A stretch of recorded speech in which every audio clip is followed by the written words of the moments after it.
अच्छा जी, अब हमारा लास्ट कुछ हिस्सा रह गया चैप्टर का, उसके बारे में डिस्कशन करते हैं। डिस्चार्ज ऑफ कॉन्ट्रैक्ट यानी कि कॉन्ट्रैक्ट खत्म कैसे होता है। कॉन्ट्रैक्ट खत्म होने के डिफरेंट तरीके होते हैं। सबसे पहले तो आसान तरीका, by performance of contractual obligations by both parties. Party A और पार्टी बी के दरमियान कॉन्ट्रैक्ट हुआ, दोनों ने कॉन्ट्रेक्चुअल ऑब्लिगेशंस फुलफिल की तो कॉन्ट्रैक्ट खत्म हो गया। फिर सेकंड होता है by frustration, where after contract is made it is impossible to perform. By frustration का मतलब ये है कि अब आपने कॉन्ट्रैक्ट कर दिया, लेकिन ऐसी सिचुएशन आ गई कि अब पार्टी के लिए वो कॉन्ट्रैक्ट को करना पॉसिबल ही नहीं है, तो वो फिर बाय फ्रस्ट्रेशन कॉन्ट्रैक्ट जो है वो खत्म हो जाएगा। जैसे फॉर एग्जांपल, अगर आपने किसी लॉ फर्म के साथ कोई कॉन्ट्रैक्ट किया है, उनका लाइसेंस ही रिवोक हो गया, कैंसिल कर दिया गया, तो अब तो उनके लिए कॉन्ट्रैक्ट करना पॉसिबल ही नहीं है, तो बाय फ्रस्ट्रेशन वो खत्म हो जाएगा। म्यूचुअल अंडरस्टैंडिंग, यानी कि आप लोगों ने, अगर आप आपस में कॉन्ट्रैक्ट किया भी है लेकिन आप लोग वो खत्म करना चाहते हैं, दोनों पार्टीज म्यूचुअली डिसाइड करके अगर वो खत्म करना चाहती है तो वो कर सकती है, कॉन्ट्रैक्ट खत्म हो जाएगा। और लास्ट जो है वो है ब्रीच ऑफ कॉन्ट्रैक्ट, कि एक पार्टी जो है वो कॉन्ट्रैक्ट को तोड़ दे। तो मेन जो चीज अब हमने डिस्कस करनी है इन डिटेल, वो है ब्रीच ऑफ कॉन्ट्रैक्ट। ठीक है, ब्रीच ऑफ कॉन्ट्रैक्ट जो है वो क्या होता है। ब्रीच का मतलब ये होता है कि जो पार्टी जिनके दरमियान कॉन्ट्रैक्ट हुआ होता है, एग्रीमेंट होता है, उसमें से एक पार्टी जो है वो कॉन्ट्रैक्ट जो है, जो एग्रीमेंट है वो परफॉर्म ना करे। Breach occurs when one party to agreement fails to complete contract whether wholly और पार्शियली। यानी कि एक पार्टी ने जो है उसने कॉन्ट्रैक्ट को मुकम्मल नहीं किया, या तो पूरे तरीके से मुकम्मल नहीं किया या आधा कर दिया आधा छोड़ दिया, स्टिल वो ब्रीच ही काउंट होगा। ठीक है, तो ब्रीच का मतलब क्या हुआ कि एक पार्टी ने कॉन्ट्रैक्ट को पूरा नहीं किया, चाहे वो उसने जितना कंप्लीटली नहीं परफॉर्म किया या उसने हाफ परफॉर्म किया, उससे फर्क नहीं पड़ता, वो ब्रीच में ही काउंट होगा। ठीक है, ब्रीच दो तरह की होती है। एक होती है actual breach, when breach occurs on due date of performance. जब ब्रीच जो है ड्यू डेट ऑफ परफॉर्मेंस पे होती है, मेरे और आपके दरमियान कॉन्ट्रैक्ट हुआ, आपने मुझे कहा कि मैं तुम्हें 15 दिसंबर को जो है मैं गाड़ी ट्रांसफर कर दूंगा, तुम मुझे पैसे दे देना। ठीक है, अब हमारे दरमियान कॉन्ट्रैक्ट हो गया। अब 15 दिसंबर को जाके जब मैं आपके पास गया गाड़ी लेने, तो आपने कहा कि जी गाड़ी जो है वो अवेलेबल नहीं है, फॉर एनी रीजन आपने किसी और को सेल कर दिया, जो भी हुआ, तो आपने क्या किया, कॉन्ट्रैक्ट का ब्रीच किया। यानी कि जिस डेट पे आपने कॉन्ट्रैक्ट को परफॉर्म करना था उस दिन पे आपने कॉन्ट्रैक्ट को ब्रीच कर दिया, इसको आप बोलते हैं एक्चुअल ब्रीच। दूसरा है एंटीसिपेटरी ब्रीच। एंटीसिपेटरी ब्रीच का मतलब ये होता है कि एक पार्टी जो है वो ये इंटेंशन दिखा देती है, पहले ही इंटेंशन दिखा देती है कि वो कॉन्ट्रैक्ट को पूरा नहीं करेगी। एक पार्टी जो है कॉन्ट्रैक्ट को पूरा होने में जो ड्यू डेट है उसमें भी टाइम है अभी, लेकिन वो पहले ही पार्टी एक इंटेंशन शो कर देती है कि यार मैं कॉन्ट्रैक्ट को पूरा नहीं करूंगा, ऑब्लिगेशंस को पूरा नहीं करूंगा। इस चीज को आप एंटीसिपेटरी ब्रीच बोलते हो, कि आपने एंटीसिपेट कर लिया कि ब्रीच होने वाला है। रिनंसिएशन वर्ड भी इस चीज के लिए इस्तेमाल होता है, एक ही बात है, it is also known as renunciation. अब आगे एंटीसिपेटरी ब्रीच भी दो तरह की होती है। सबसे पहले होती है एक्सप्रेस एंटीसिपेटरी ब्रीच, जहां पर एक पार्टी जो है, एक party to contract expressly declare कर दे before due date of performance की यार मेरे कोई इंटेंशन नहीं है, मैं अपनी जो कॉन्ट्रेक्चुअल ऑब्लिगेशन है उसको फुलफिल नहीं करूंगा। दूसरी होती है इम्प्लाइड एंटीसिपेटरी ब्रीच, जहां पर एक पार्टी जो है वो ऐसा काम कर दे कि उससे पता चल जाए कि यार कि अब जो हमारे दरमियान कॉन्ट्रैक्ट हुआ था वो तो पॉसिबल ही नहीं है। ठीक है, तो एक्सप्रेस एंटीसिपेटरी ब्रीच का मतलब है कि एक पार्टी ने एक्सप्रेसली डिक्लेयर कर दिया कि मैं आपका ये काम नहीं करूंगा। ठीक है, और इम्प्लाइड एंटीसिपेटरी ब्रीच में एक पार्टी ने ऐसा काम कर दिया जिससे आपको नजर आ गया कि यार ये तो कॉन्ट्रेक्चुअल ऑब्लिगेशन इम्पॉसिबल। मिसाल के तौर पर आपने कंस्ट्रक्शन कंपनी के साथ एक कॉन्ट्रैक्ट किया, उन्होंने आपको घर बना के देना था। ठीक है, अब एक महीना रह गया ड्यू डेट में। अब हुआ ये कि एक महीना पहले आपने देखा कि यार इसने तो 20% भी अभी तक घर का काम नहीं किया हुआ, तो ये 20 दिनों में या 25 दिनों में रिमेनिंग 70% 80% तो कंप्लीट कर ही नहीं सकता, तो आपने ये इम्प्लाइड एंटिसिपेटरी ब्रीच कहलाता है, कि अभी से आपको नजर आ गया कि यार कि ये ब्रीच होने वाला है। एक्सप्रेस का मतलब है वो खुद बोल देगा कि यार I can not do this thing any more, मैं ये कंस्ट्रक्शन को कंप्लीट नहीं कर सकता, तो वो एक्सप्रेस में आ जाएगी। सही है, अब इसके एक रियल लाइफ केस स्टडी भी देख लेते हैं दोनों की। अब एक ये केयर है हॉस्टर वर्सेस डिला टूर एक टूरिंग कंपनी थी, ट्रेवलिंग कंपनी, टूरिस्ट कंपनी है, और हॉस्टर एक बंदे का नाम है। अब अप्रैल में इन कंपनी वालों ने हॉस्टर को एम्प्लॉय किया, ठीक है, एज अ ट्रैवल कोरियर, यानी उनका ट्रैवल एजेंट में जो भी चीज़ें ट्रांसफर करने की वजह से, जो भी चीज़ें उसको ट्रांसफर करना और मैसेजेस वगैरह जो भी ट्रैवल कोरियर उन्होंने एम्प्लॉय किया यूरोपियन टूर में, स्टार्टिंग ऑन 1 जून। तो एक कंपनी है डीला टूर, उन्होंने एम्प्लॉय किया एक बंदा जिसका नाम था हॉटस्टर, और एम्प्लॉयमेंट जो उसका काम था वो स्टार्ट होना था वो 1 जून को होना था। अब 11 मई को जो टूरिंग कंपनी थी उन्होंने उस बंदे को लिख दिया कि यार अब हमें आपकी सर्विसेज की रिक्वायरमेंट नहीं है, we no longer require your services. तो अब वो जो बंदा था उसने, देखे, उसने एंटीसिपेट कर लिया कि यार इन्होंने तो मुझे बता दिया है, एक्सप्रेसली बता दिया कि आपकी सर्विस की मुझे जरूरत है ही नहीं। तो उसने 22 मई को ही जो है उनके खिलाफ प्रोसीडिंग स्टार्ट कर दी कि यार इन्होंने कॉन्ट्रैक्ट को ब्रीच किया है, एंटीसिपेटरी ब्रीच हुई है। तो उसने प्रोसीडिंग स्टार्ट कर दी। अब जो डिफेंडेंट थे यानी कि टूरिंग कंपनी थी, उन्होंने कहा कि जी अभी तो ड्यू डेट आई ही नहीं है, 1 जून तो अभी आया ही नहीं है, इसके साथ कॉन्ट्रैक्ट हमारा 1 जून को स्टार्ट होना था, तो ये पहले प्रोसीडिंग स्टार्ट कर ही नहीं सकता। तो कोर्ट ने कहा भाई आप लोग एक्सप्रेस एंटीसिपेटरी ब्रीच कर चुके हो, आपने उसको क्लियरली इन्फॉर्म कर दिया कि हमें आपकी सर्विस की रिक्वायरमेंट नहीं है, तो उसने अगर पहले केस कर दिया तो it does not make any difference. आपने ब्रीच किया है, आपने उसको बोल दिया कि यार हमें आपकी सर्विस की रिक्वायरमेंट नहीं है, तो यू आर इन ब्रीच और आपको डैमेजेस पे करने पड़ेंगे। अब इम्प्लाइड एंटिसिपेटरी ब्रीच, जिसमें एक दूसरा बंदा ऐसा काम कर देता है जिसे नजर आ जाता है कि ब्रीच हो रहा है, तो वो इम्प्लाइड एंटिसिपेटरी ब्रीच कहलाता है। उसकी एग्जांपल दे देते हैं। अब Ohmium T enterprise versus Sutherland, ये क्लेमेंट था और सदरलैंड डिफेंडेंट था। डिफेंडेंट ने एग्री किया कि वो अपनी शिप देगा क्लेमेंट को, क्लेमेंट को शिप हायरिंग पे देगा। लेकिन हायरिंग, जब उनके उनके दरमियान कॉन्ट्रैक्ट हो गया। अब जैसे ही हायरिंग टाइम स्टार्ट होने वाला था, उस बंदे ने शिप ही बेच दी। ठीक है, उस बंदे ने शिप बेच दी। यानी कि मेरे और आपके दरमियान कॉन्ट्रैक्ट हुआ, मैंने आपसे कहा कि मैंने आपकी शिप हायरिंग पे लेनी है 2 महीने बाद से, ठीक है। अब क्या हुआ कि 1 महीना हम दोनों ने कॉन्ट्रैक्ट भी साइन कर दिया। अब 1 महीने बाद आपने वो शिप ही बेच दी। यानी कि अब हमारा कॉन्ट्रैक्ट स्टार्ट तो 2 महीने बाद यानी कि होना था, लेकिन अब तो क्लियरली नजर आ रहा है कि आपने एक ऐसा काम कर दिया जिसकी वजह से अब कॉन्ट्रेक्चुअल ऑब्लिगेशन हो ही नहीं सकती। जो शिप मैंने हायर करनी थी वो तो आपने आगे किसी और को बेच दी।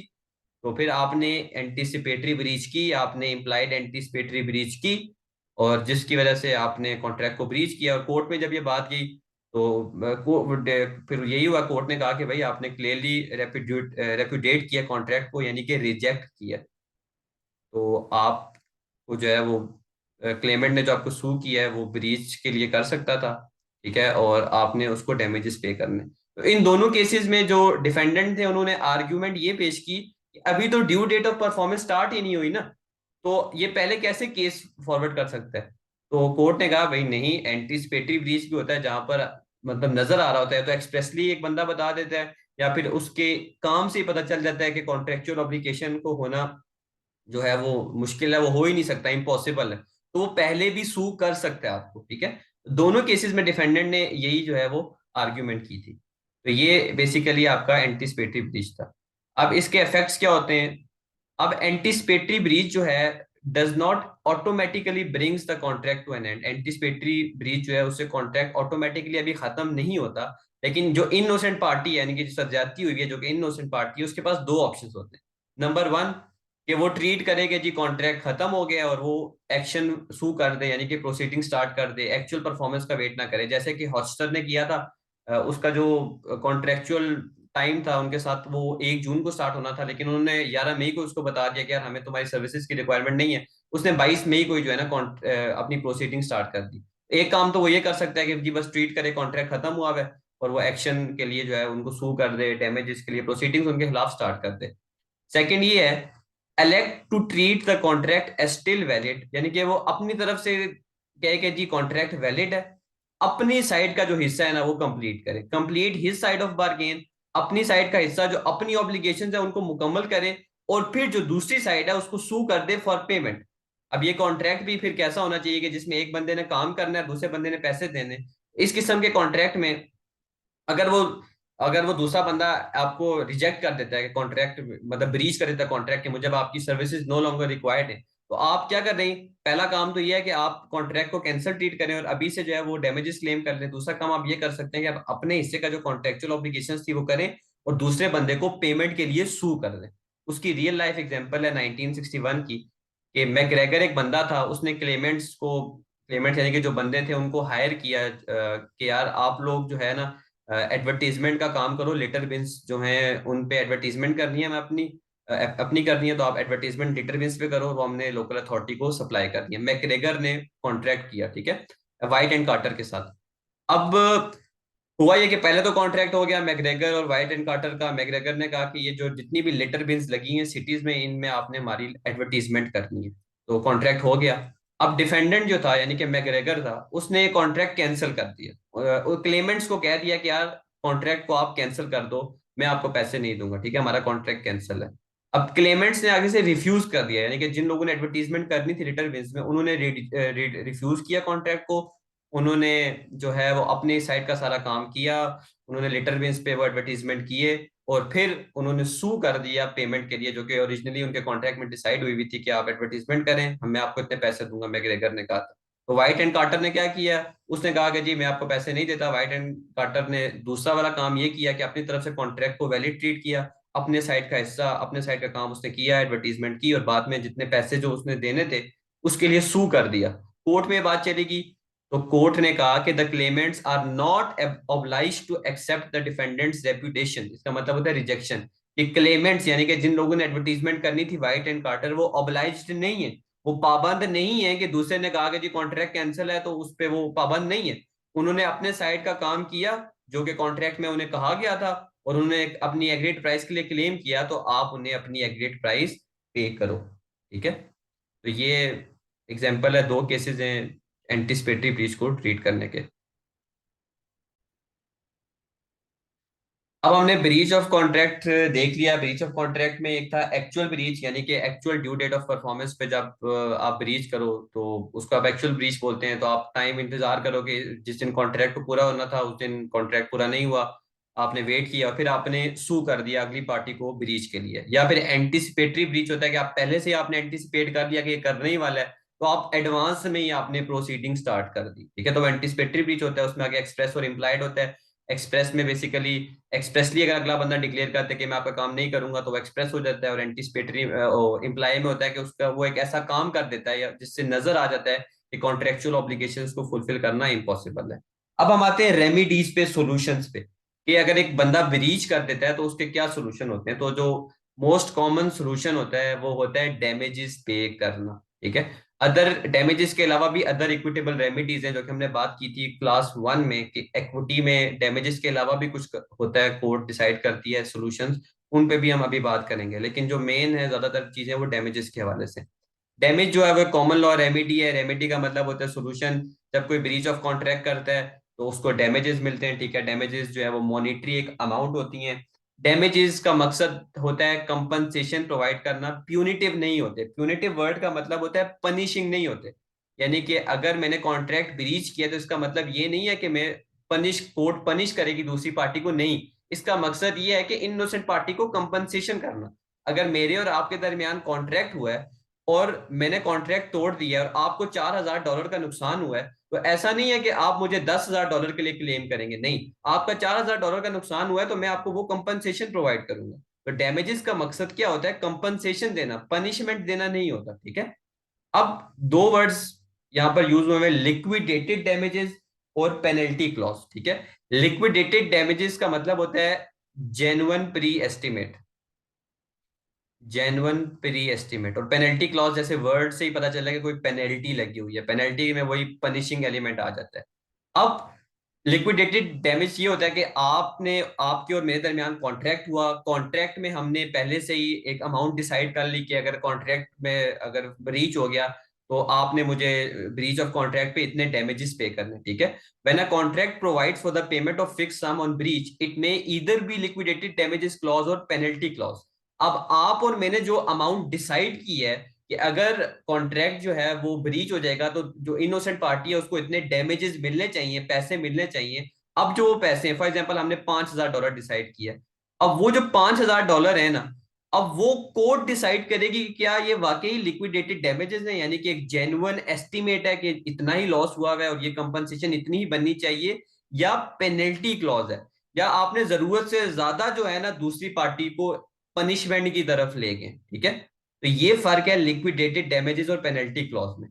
कोर्ट डिसाइड करेगी कि जो डैमेजेस, जो आपने ब्रीच के अगेंस्ट डैमेजेस पे करने हैं, क्या वो लिक्विडेटेड है, यानी कि एक जेन्युइन एस्टिमेट है, इतना ही आपका नुकसान बना, इतनी ही आपको पैसे मिलने चाहिए, या वो पेनल्टी क्लॉज है कि इतना नुकसान आपका था नहीं, नुकसान आपका $3,000 का था, आपने उस पे पेनल्टी चार्ज करके इतने डैमेजेस आप उससे क्लेम कर रहे हो, ठीक है। तो इसी पॉइंट के तहत होता है कि हमारा काम, कोर्ट ये कहती है कि यार डैमेजेस का काम पनिशमेंट देना नहीं होता, डैमेजेस का काम होता है कंपनसेशन देना दूसरी पार्टी को, ठीक है। अगर तो अगर तो liquidated damages genuine pre estimate होते हैं, ठीक है, मैंने आपको बता दिया। ये जो डैमेजेस हैं ये क्लेमेबल है, क्योंकि ये जेन्युइन एस्टिमेट है। मतलब जेन्युइन का मतलब ये है कि इतना ही आपको लॉस हुआ है, बिल्कुल ठीक है, आप लोगों ने अंदाजा लगाया था ड्यूरिंग द कॉन्ट्रैक्ट, तो फिर तो ये इन्फोर्सेबल है। फिर तो कोर्ट सीधा सीधा कहेगी कि भाई ये इतने पैसे वाकई में इतने का नुकसान हुआ है, जेन्युइन एस्टिमेट है, आप ये इनोसेंट पार्टी को दो, ठीक है। अगर ऐसा नहीं है तो पेनल्टी क्लॉज होगी। अब एक केस स्टडी करते हैं। अब ये एक टायर कंपनी है और न्यू गैराज और मोटर के दरमियान केस है। क्लेमेंट जो है वो डिफेंडेंट को टायर्स सप्लाई करता था, ठीक है। और कॉन्ट्रैक्ट उनका हुआ था जिसमें एक मिनिमम रिटेल प्राइस सेट हुई हुई थी, यानी कि जो टायर कंपनी थी उन्होंने कहा था यार हमारी मार्केट में रेप्यूटेशन है, ठीक है, तो आपने एक सर्टेन अमाउंट है उतने का टायर कम से कम बेचना है, ठीक है। कम से कम उतना होना चाहिए, उससे कम आपने हमारी प्राइस को नहीं लेके जाना, ठीक है। यह उनका कॉन्ट्रैक्ट हुआ था, ठीक है। अगर आपने ऐसा किया तो आपको जो है वो $5 हर टायर के बदले मुझे देना पड़ेगा as a breach of contract, ठीक है। एक कंपनी थी, टायर्स कंपनी, उन्होंने कहा, मैं मिसाल देता हूँ, उन्होंने कहा कि एक बड़ी मशहूर टायर्स कंपनी थी, न्यूमेटिक टायर कंपनी जो लिखा हुआ है, उन्होंने कहा कि यार एटलीस्ट जो है आपने हमारा जो एक टायर है वो फॉर एग्जांपल मैं अज्यूम करता हूँ £40 का आपने बेचना है, मिनिमम इतनी आपने रिटेल प्राइस सेट करनी है, ठीक है। मैक्सिमम तो आप जितना मर्जी करें, ठीक है, इससे कम नहीं लेके जाना, क्योंकि जाहिर सी बात है मार्केट कंपेटिटिव प्राइस है, हमारा मार्केट में एक नाम है। अगर तो आपने इस रिटेल प्राइस से भी कम बेची, उनके दरमियान कॉन्ट्रैक्ट हुआ हुआ था, तो फिर आपको जो है फॉर एवरी टायर आपको $5 जो है वो पेनल्टी पे करनी पड़ेगी, ठीक है। $5 आपको, मुझे पेनल्टी तो खैर मैं टर्म यूज नहीं करूंगा, डैमेजेस पे करने पड़ेंगे, ठीक है। अब हुआ ये कि उस बंदे ने जो टायर जो गैराज और मोटर कंपनी वाला था, टायर कंपनी तो नहीं, जो जिस बंदे को उसने सप्लाई किए थे टायर्स, उसने ऐसा ही किया, उसने इस प्राइस से कम के टायर बेचे। और जब टायर उसने बेचे तो टायर कंपनी वालों ने कहा कि यार तुमने जो है कॉन्ट्रैक्ट को ब्रीच किया है, तो तुम जो है पर टायर हमें $5 पे करोगे। लेकिन डिफेंडेंट ने ये रेजिस्ट किया, उसने कोर्ट पे जाके कहा कि जो £5 पर टायर है ना, ये पेनल्टी क्लॉज है, ये लिक्विडेटेड डैमेजेस नहीं है, ये मुझ पे पेनल्टी क्लॉज है। कोर्ट में बात की तो कोर्ट ने कहा भाई कि जो $5 का उसने आपको कहा था टायर कंपनी ने कि आपने मुझे पे करना है, तो वो तो एक जेन्युइन एस्टिमेट है, उसने आपको $5 का है ना, $5,000 तो नहीं कहा ना, आपको $500 का है। तो इतना तो उसका जो डैमेज रेपुटेशन का बेसिकली जो फर्क पड़ेगा, क्योंकि जाहिर सी बात है कि उसका मार्केट में नाम है, उसकी उसने आपसे कॉन्ट्रैक्ट किया हुआ था कि इतनी मिनिमम रिटेल प्राइस होनी चाहिए, ज्यादा जितनी मर्जी तुम चार्ज करो। तो £5 वो आपसे जो पर टायर चार्ज कर रहा है, वो कोई बहुत बड़ी अमाउंट चार्ज नहीं कर रहा, वो एक जेन्युइन एस्टिमेट है, जेन्युइन अटेम्प्ट है। तो इसीलिए वो इन्फोर्सेबल है और आपने उसको वो पे करने। क्लियर है ये वाला केस? जी जी। सही है। अब पेनल्टी क्लॉज टेस्ट पे आते हैं। दो पेनल्टी क्लॉज टेस्ट थे। ओल्ड पेनल्टी क्लॉज टेस्ट ये कहता था कि अगर जो बेसिकली अमाउंट है, जो क्लॉज सेट की गई है जो भी डैमेजेस की, अगर तो वो जेन्युइन प्री एस्टिमेट नहीं है, तो इसका मतलब है कि वो पेनल्टी क्लॉज है, और पेनल्टी क्लॉज जो है वो इन्फोर्सेबल नहीं होती। न्यू पेनल्टी क्लॉज टेस्ट भी यही है, ठीक है, यही वर्ड है, बस थोड़ा उन्होंने कॉन्सेप्ट, ये वर्डिंग थोड़ा चेंज कर दिया।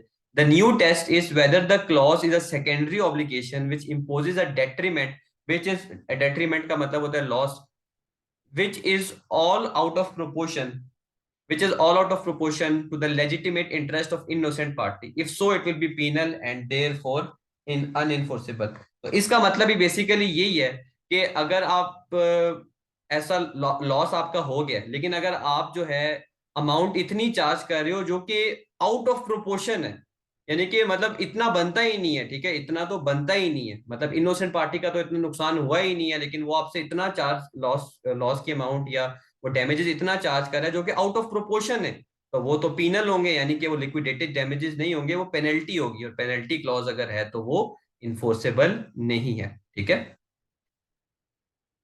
अब अन असेसमेंट ऑफ अनलिक्विडेटेड डैमेजेस, ठीक है। अनलिक्विडेटेड का मतलब होता है नॉट डिसाइडेड, लिक्विडेटेड का मतलब होता है जो कि आपने एक जेन्युइन प्री एस्टिमेट किया होता है। अनलिक्विडेटेड का मतलब ये होता है कि अब आपने कॉन्ट्रैक्ट में कोई मतलब एस्टिमेशन लगाई भी नहीं थी कि यार अगर एक पार्टी ने ब्रीच किया तो दूसरे ने इतने पैसे देने, तो अब अगर कॉन्ट्रैक्ट ब्रीच हो जाता है तो अब हमें कैसे पता चलेगा कि यार कितने पैसे बनते हैं, क्योंकि आपने तो कोई डिसाइड ही नहीं किया था डैमेजेस। तो इसमें क्या होगा, कोर्ट जो है, अब कोर्ट इंटरफेयर करेगी, कोर्ट डिसाइड करेगी कि क्या डैमेजेस होने चाहिए। ठीक है, कि एक पार्टी ने दूसरी कंट्री पार्टी का कॉन्ट्रैक्ट जो आपस में था एग्रीमेंट उनको ब्रीच किया, तो अब क्या उसके डैमेजेस होने चाहिए।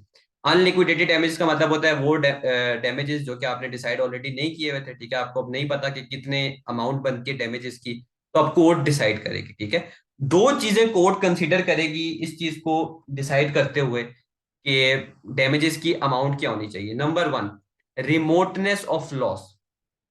रिमोटनेस ऑफ लॉस का मतलब है कि क्या लॉस कोई रिमोट तो नहीं है। रिमोट का मतलब है कि बहुत ज्यादा, मतलब रिमोटनेस का मतलब ये होता है कि डायरेक्ट कॉन्सिक्वेंस में था या नहीं था, यानी कि जो ब्रीच हुई उसके डायरेक्ट कॉन्सिक्वेंस में था या नहीं। और दूसरी चीज है मेजर ऑफ डैमेजेस, कि कितना जो लॉसेज है उनकी वर्थ क्या है। ठीक है, अब रिमोटनेस ऑफ लॉस को जरा थोड़ा मैं डिटेल में आपको समझाता हूँ, ये थोड़ा कंफ्यूजिंग सी चीज है, तो इसको समझना है आपने। ठीक है, रिमोट वर्ड का बेसिकली मतलब होता है direct consequence of any action, कि क्या जो लॉस हुआ है वो उस बंदे के एक्शन का डायरेक्ट कॉन्सिक्वेंस था। मैं यहाँ पर एक मिनट लिख देता हूँ, direct consequence of any action.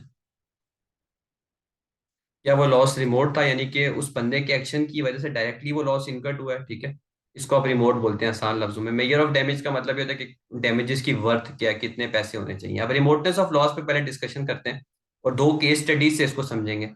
Remoteness of loss पहला पॉइंट है, कोर्ट देखती है पहला factor, damages can not be recovered for all losses suffered. Her loss के लिए जो है डैमेजेस रिकवर नहीं हो सकते, पहला पॉइंट। क्यों? क्योंकि कुछ लॉस बहुत ज्यादा रिमोट होते हैं।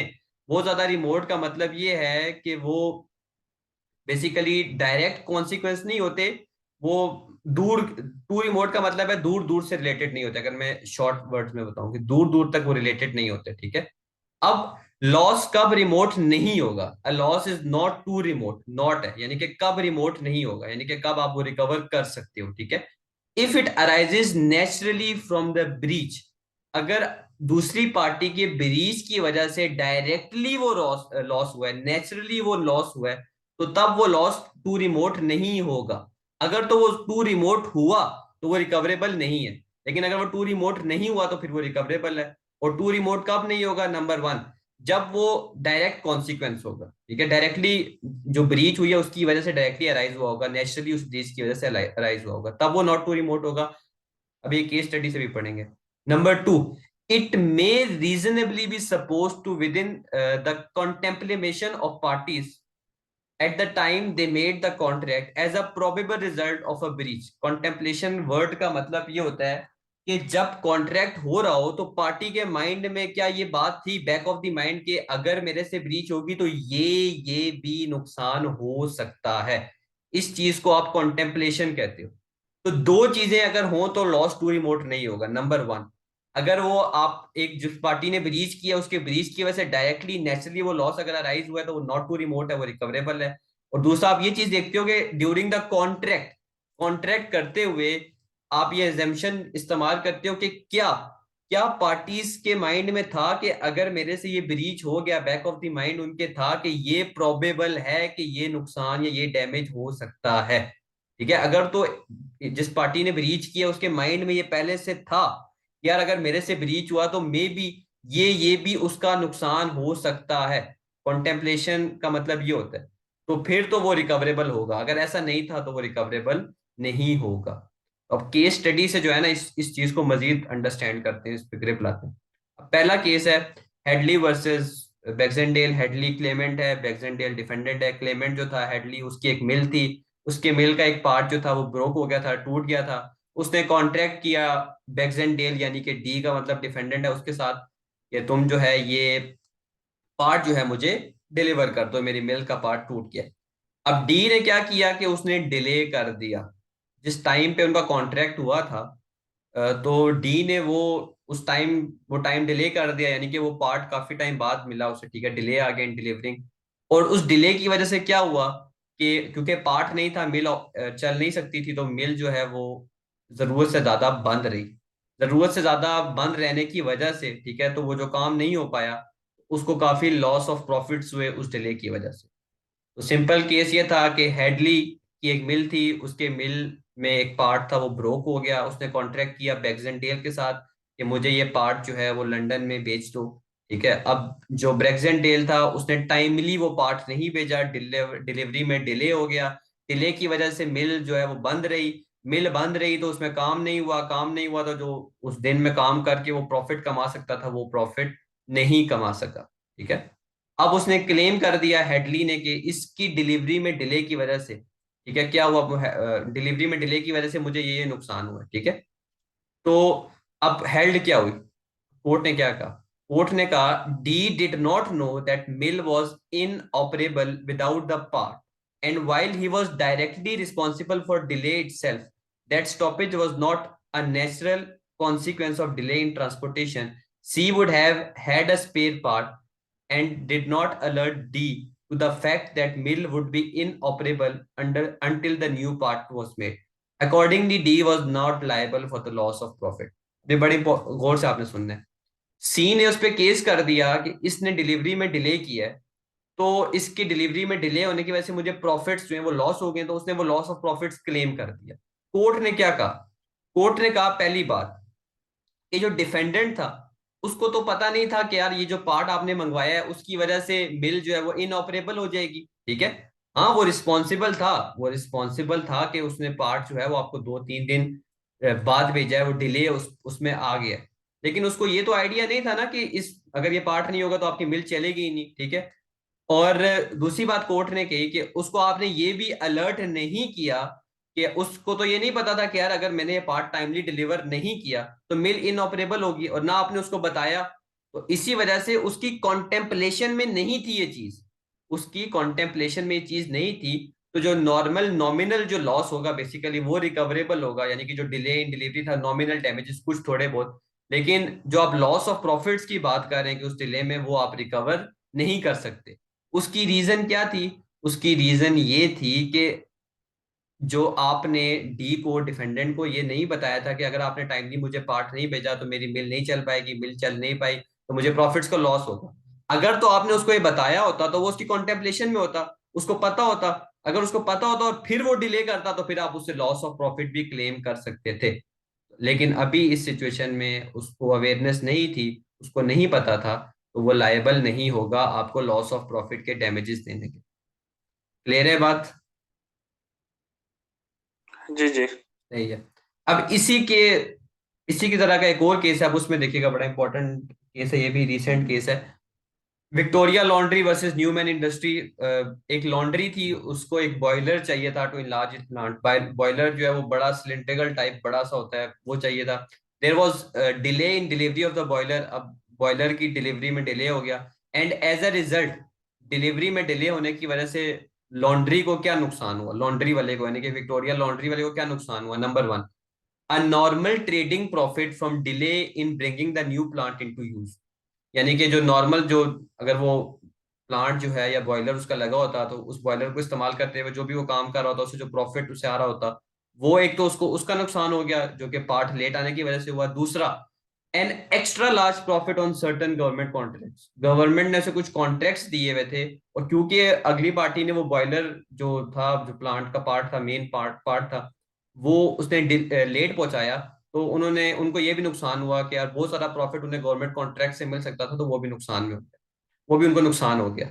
अब इन्होंने जो है इंडस्ट्रीज वालों पे जिनसे बॉयलर मंगवाना था उन पे क्लेम कर दिया। ठीक है, कोर्ट ने क्या कहा? अब ये इंपॉर्टेंट है समझना। कोर्ट ने कहा कि यार the boiler manufacturer was liable for loss of normal profits under the first branch of rule. He or anyone else would know that an industrial boiler was an essential to the operation of the plant and therefore to earn normal profits from it। अब इसको compare करते हैं पिछले case के साथ, वहां पर एक पार्ट था। ठीक है, पार्ट था, यहाँ पर एक बॉयलर है, बॉयलर एक मेन जो है ना पार्ट होता है, यानी कि मेन उसके बगैर कुछ पॉसिबल ही नहीं है। कोर्ट ने कहा कि जो नॉर्मल ट्रेडिंग प्रॉफिट्स का लॉस हुआ है ना वो क्लेमेबल है। क्यों? क्योंकि मतलब जो इंडस्ट्री वाले हैं जो कि बॉयलर बेचते हैं उन्हें भी या बाकियों को भी हर किसी को पता है कि यार इंडस्ट्रियल बॉयलर जो है वो है ही एसेंशियल, वही कोर चीज ही वही है, उसके बगैर तो कुछ हो ही नहीं सकता। ठीक है। तो अगर उन्होंने डिले किया है तो उस डिले की वजह से जो नॉर्मल ट्रेडिंग प्रॉफिट का नुकसान हुआ है वो क्लेमेबल है, वो आपने इनोसेंट पार्टी को पे करना है, ठीक है। लेकिन जो प्रॉफिट ऑन गवर्नमेंट कॉन्ट्रैक्ट्स था वो क्लेमेबल नहीं है, क्योंकि न्यू मैन इंडस्ट्रीज की कॉन्टेम्पलेशन में नहीं था। उनको ये आइडिया नहीं था कि अगर मैंने बॉयलर टाइम पे नहीं पहुंचाया तो आपने गवर्नमेंट के साथ कॉन्ट्रैक्ट्स किया हुआ है, उस पर आप प्रॉफिट लूज कर सकते हैं। तो उनकी कॉन्टेम्पलेशन में नहीं थी ये चीज। तो इसीलिए जो एक्स्ट्रा लार्ज प्रॉफिट है वो क्लेमेबल नहीं है, वो आपको रिकवर नहीं होगा, वो आपको पैसे नहीं मिलेंगे। लेकिन जो नॉर्मल ट्रेडिंग प्रॉफिट था वो आपको पैसे मिलेंगे, ठीक है। लेकिन एक और ब्रैकेट में इंपॉर्टेंट बात लिखी हुई है कि अगर डिफेंडेंट को पता होता कि मेरे डिले की वजह से जो है गवर्नमेंट कॉन्ट्रैक्ट से प्रॉफिट भी उनको लूज हो सकता है, तो डिफेंडेंट ने फिर वो प्रॉफिट भी उन्हें पे करना था। लेकिन क्योंकि उसको नहीं पता था, उसको आइडिया नहीं था, तो इसी वजह से जो है वो लायबल नहीं है उस प्रॉफिट को पे करने के लिए। सही है, क्लियर है ये?